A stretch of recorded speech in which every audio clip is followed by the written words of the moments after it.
Bom, antes de a gente abordar o tema específico mesmo, né, que seriam os peixes de grandes profundidades, vamos explicar primeiro o que é a bioluminescência. Passa aí, Beatriz, rapidinho. Bom, a bioluminescência é um processo químico onde seres vivos emitem luz. Em alguns casos, temos dois tipos de bioluminescência que pode ocorrer. Pode ocorrer a bioluminescência química mesmo, onde um ser vivo ele produz essa luz, e pode acontecer da bioluminescência ser um caso de simbiose entre dois animais. Bom, no caso da bioluminescência química, né, que também quando no caso tem a simbiose, é o que acontece também, funciona da seguinte forma. Nós temos uma substância chamada luciferina. A luciferina, ela junto com o oxigênio e energia, que é o ATP, elas são oxidadas pela luciferase. A luciferase, ela é a enzima catalisadora, ou seja, ela que irá proporcionar a, o estímulo da luciferina. A luciferina, ela está nesse caso aí, ela está na sua forma fundamental, né? Depois ela passa para a sua forma intermediária. Na sua forma intermediária, depois do processo de oxidação, a luciferina passa a ser oxiluciferina, a AMP, que seria adenosina monofosfato, no caso ela perde dois fósforos, né? Gera também o pirofosfato, que é o PI, e a luz. Ou seja, esses quatro elementos que são formados depois são os resultados da oxidação da luciferina. No processo final, a emissão da luz é gerada por causa que a oxiluciferina volta ao seu estado fundamental, que ela vai voltar a ser luciferina. A, no, a bioluminescência não, não tem um consenso ainda, 100% garantido dos cientistas, onde falam a origem dela foi dessa forma, dessa forma. Porém, atualmente, os cientistas acreditam que a bioluminescência surgiu a partir do momento em que o ambiente passou a ser aeróbico. Ou seja, antigamente, como todos nós sabemos, o ambiente ele era anaeróbico, não tinha oxigênio. A partir do momento que foi gerando oxigênio, o oxigênio é tóxico para algumas bactérias que são anaeróbicas e também é tóxico para nós. Excesso de oxigênio pode gerar superóxidos, causar estresse oxidativo. O oxigênio em excesso é tóxico. Então, uma forma que essas bactérias conseguiram, assim, a evolução, né, criou para essas bactérias conseguirem sobreviver foi a partir da bioluminescência, onde as bactérias pegavam esse oxigênio e transformavam ele em uma forma menos tóxica. Assim, dessa forma, a bioluminescência surgiu. E estima-se que, que ela vai e volta, ou seja, um ser vivo, ou no caso uma bactéria, né? A bactéria, ela emite bioluminescência. Depois de um tempo evolutivo, essa característica acaba sumindo. Aí depois ela acaba voltando. Esse processo é um processo de vai e vem, e fica dessa forma. O processo de luz emitida, no caso de todos os seres em geral, assim, pode ter exceções, mas em geral todos os seres vão ser dessa forma. No caso do vagalume, tem alguns processos químicos onde são diferentes das bactérias, mas são detalhes pequenos. Por exemplo, alguma substância que é produzida nos vagalumes e no caso das bactérias não, mas são detalhes pequenos. Próximo. Bom, a- é, além dos organismos temos alguns organismos onde eles emitem bioluminescência. O mais conhecido quando você fala em bioluminescência, logicamente, é o vagalume. O vagalume, ele tem essa bioluminescência, no caso do seu... Agora esqueci o nome. Enfim, na sua parte caudal, né, vamos dizer, ele tem o órgão que emite Abdômen, não seria isso, abdômen, não? abdômen, isso, professor, fugiu, a palavra simples fugiu da mente. O abdômen emite a luz. O processo é o mesmo que eu citei, com algumas diferenças. Passa o slide. Lá tem umas imagens interessantes. Bom, a bioluminescência nós encontramos em fungos, vagalumes, larvas, dinoflagelados e animais aquáticos. No caso dos fungos, temos o caso de um fungo bem interessante. Eu não vou lembrar o nome dele porque no popular eu não achei, só achei de científico e científico às vezes quebra, né? Ele emite bioluminescência durante todo o dia todo está emitindo bioluminescência. Só que, logicamente, fica mais visível quando o dia passa, é ficando de noite. Essa bioluminescência que esse fungo utiliza, ele utiliza o objetivo é o seguinte: ele brilha, atrai outros animais, principalmente alguns insetos às vezes, se aproximam dele. Quando se aproximam dele, ele libera os seus esporos. Esses esporos se prendem ao animal e o animal continua a sua vida normal, espalhando os seus esporos. Ou seja, nesse caso aí, é uma estratégia de reprodução, de dispersão de esporos. Nos vagalumes, a questão é reprodutiva também. Os vagalumes, alguns estudos mostraram que a luz, os nanômetros, né, registro de luz de alguns vagalumes variam. Algumas espécies têm uma onda, né, um registro de luz, e outras espécies de vagalumes têm um registro de luz diferente. Ou seja, naquele monte de brilho que a gente vê às vezes à noite, tem mais de uma espécie de vagalume. Nós olhando, vemos aquele verde meio azulado e é tudo igual. Mas para o vagalume, ele consegue reconhecer essas pequenas diferenças nos nanômetros, que são a emissão de luz. Várias larvas também de, de insetos apresentam bioluminescência, que é o caso dessa foto que temos aí, que é o de um cupim. Esse cupizeiro, né? Esse cupizeiro, ele é um cupizeiro onde já não tem mais cupim. Ele está inabitado, né? Essas luzes que nós vemos são de larvas de um besouro, se não me engano. Tanto eu esqueci o nome. De um besouro, ou seja, o besouro chega, coloca as suas larvas ali, seus ovos, esses ovos eclodem e a larva entra nos pequenos orifícios que tem no copizeiro. A cabeça dessa larva fica para fora, que emite essa bioluminescência. Essa bioluminescência chama a atenção de alguns outros animais e às vezes, como eles são carnívoros, quando chamam alguns animais menores, insetos menores, eles acabam devorando. É uma forma de alimentação que desenvolveram.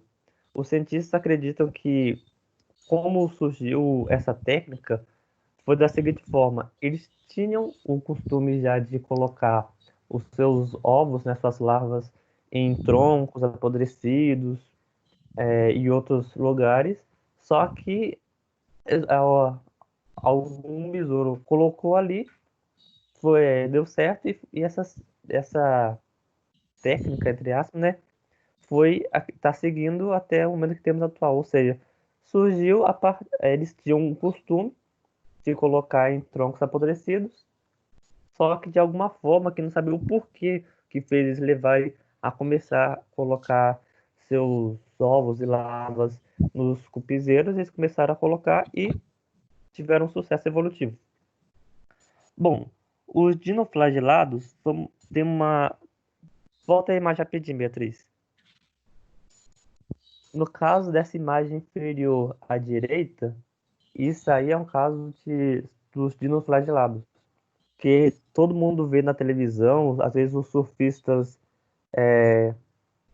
passam surfando, né, em ondas onde tem esses dinoflagelados, são bem populares. A emissão de luz deles é um período bem pequeno, são segundos. Só que o conjunto de todos eles faz com que pareça que eles estão brilhando por mais tempo. A estratégia evolutiva desses dinoflagelados é quando a onda bate ou quando uma pessoa passa a mão na água, eles acham que é um microcrustáceo e eles começam a brilhar. Nisso que eles brilham, a intenção deles é chamar a atenção de algum peixe pequeno, para esse peixe pequeno devorar esse microcrustáceo. Então, o motivo deles brilharem é exatamente isso, para atrair um peixe pequeno que possa predar o predador dele. Ou seja, chama o inimigo do seu inimigo para matar o seu inimigo. Próximo, passar os dois slides agora. Pode passar.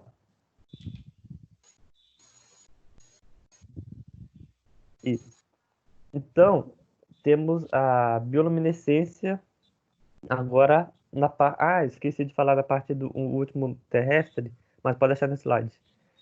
Uma coisa que geralmente ninguém sabe, ou sabe, né? Mas enfim, é o conhecimento pouco popular, é que escorpiões também brilham, também emitem bioluminescência. Mas no caso deles é uma questão de fluorescência.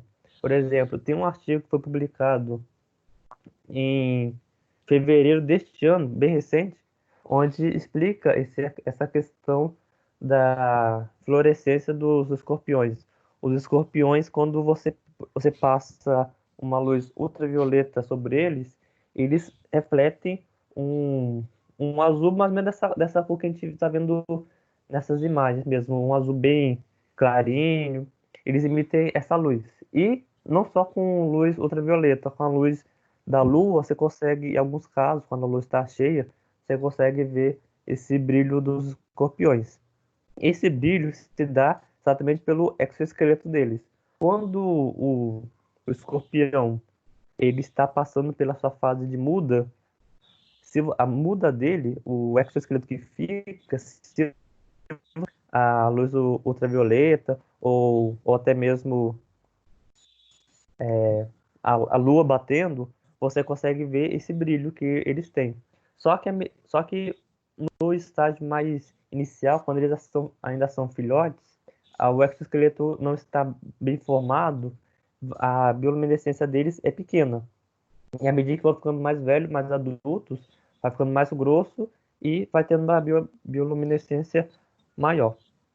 Bom, os dinoflagelados, já mencionamos. Os quinidários, que no caso seriam as águas vivas, também é bem conhecido. Temos os moluscos, principalmente lulas, né? Muitas lulas é, emitem bioluminescência, e peixes, que é o assunto que a gente vai abordar mais para frente.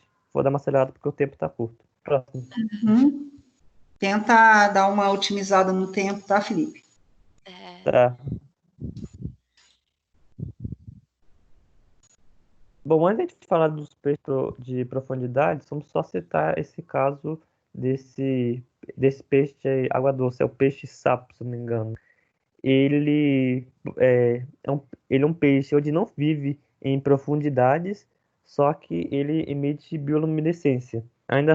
E a bioluminescência que ele emite é uma forma de sinalização. e também uma forma de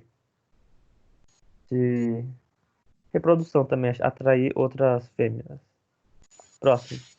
Coisa linda, né? É uma exceção aos peixes de profundidade. É, Sim, Legal. agora sou eu. é. Então, como a gente estava falando, né, sobre a bioluminescência, tem a bioluminescência marinha, que é mais um enfoque do nosso trabalho.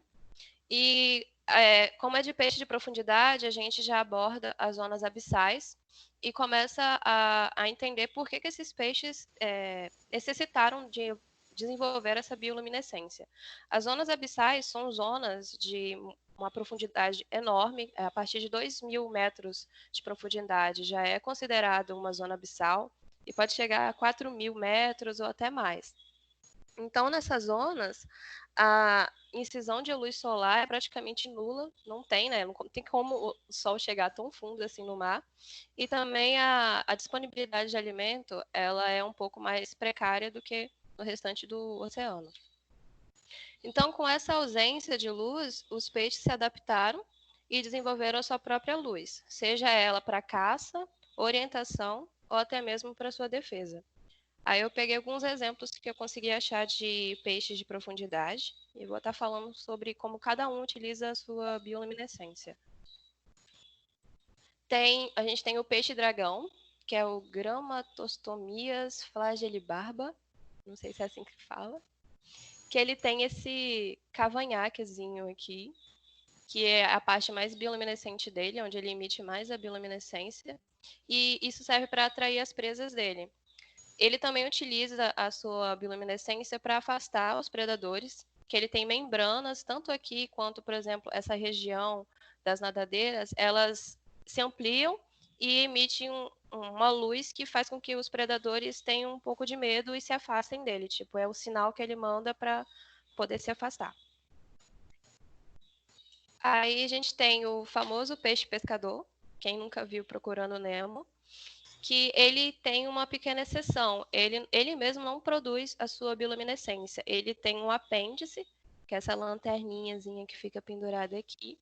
E nesse apêndice, várias bactérias que produzem bioluminescência, elas habitam ali, é onde elas vivem, é a casinha delas. E é elas que produzem essa bioluminescência. Então, o peixe, ele... Eu não sei se... Cláudia, a gente pode falar como é simbiose isso?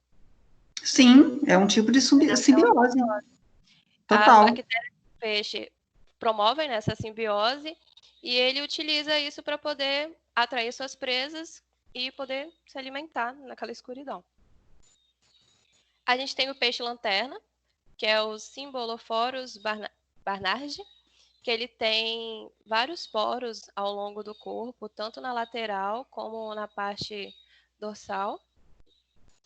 E ele também tem em volta dos olhos.